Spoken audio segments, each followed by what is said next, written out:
Can you imagine how your life would be if you couldn't say what you wanted?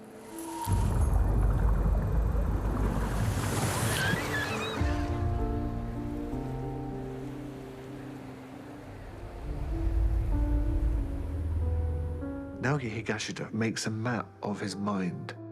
It's kind of poetry.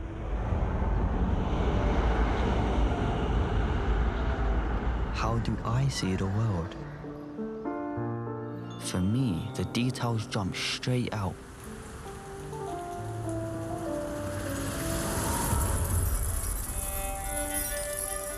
Inside my head, there isn't really such a big difference between what I was told just now and what I heard a long time ago.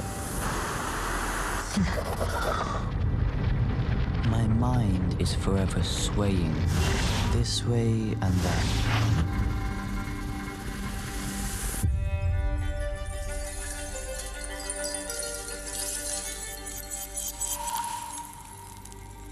I've tried to stop her from being herself.